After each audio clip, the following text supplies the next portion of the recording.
See, gifting is sweet until you realize that one small mistake can turn all your thoughtful gesture into an episode of Why Are We Not Talking Anymore? Today, I'll be sharing the 7 unspoken gifting rules that can save your relationship, save your money, and save your dignity.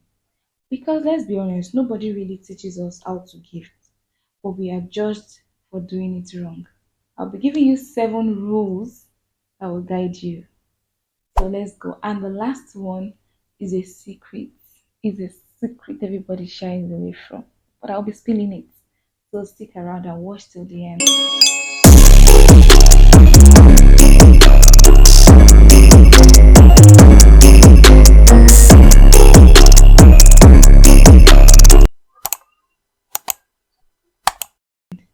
Rule number one, timing can ruin everything.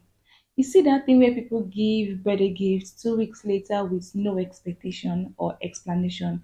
Yeah, it stinks. I once had a friend who was supposed to gift me something for my birthday, but the person was like, I'll gift you later, blah blah blah.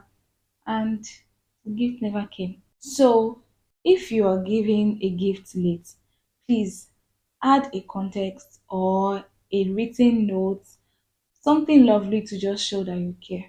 Rule number two, remove the price tag. Why are you gifting someone a perfume and leaving the price tag like it's your bragging rights? So let me tell you, unless they ask you for a receipt, please remove it. So they can ask you for a receipt because of size or they want to exchange the gift. Please remove it. It's giving, I want you to know that I spent lots of money kind of energy. Hmm? Remove the price tag. Rule number three, regifting.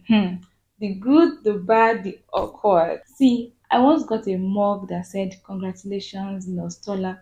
But my name is not Tola, and I'm not even a nurse.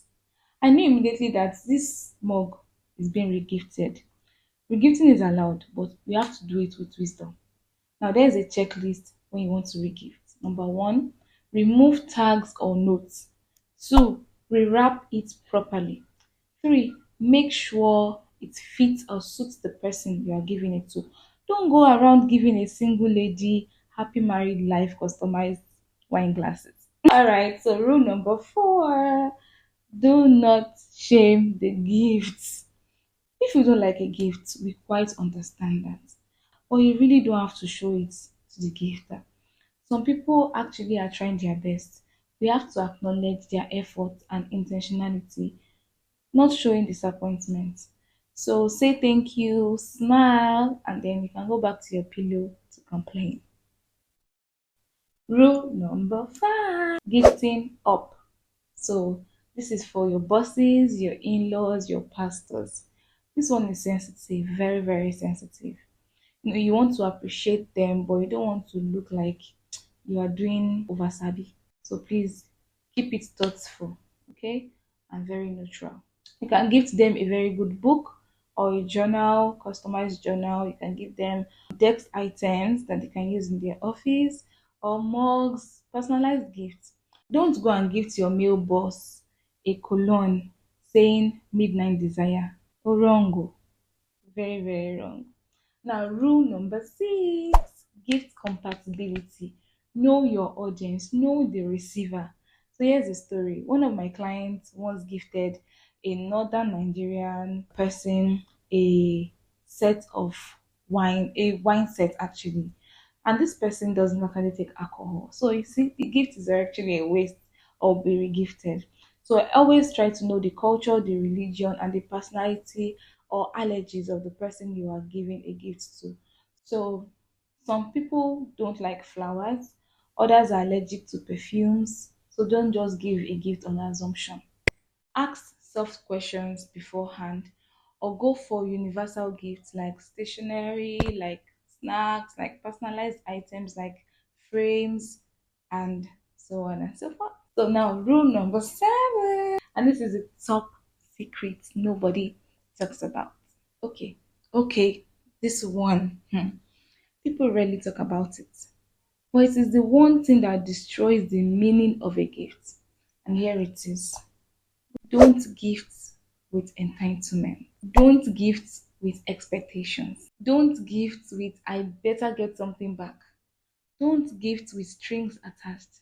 I've seen people give gifts and then start acting like they bought the entire life. So this is true gifting is from the heart. Once it leaves your hand, leave it there. Anything else is manipulation wrapped up with a ribbon. Even God, the biggest gift of all, gave us Jesus and said, choose if you want to accept it. That's love, not pressure. I started this channel because I've seen too many broken relationships, unspoken hurts, and missed opportunities which right gifting would have mended. But imagine a world where we give better, we love deeper, and actually we receive with joy. That's the journey we are on at Beyond the Rap with Vamie Giftery. So tell me in the comments which rule eats you the most, or which one have you accidentally broken before? Don't forget to like, subscribe, and share this video with someone who needs it or someone you want to share it politely. So this is just the beginning. See you next week for another unwrapping of the gift world with Beyond the Wrap. Family Gift Tree.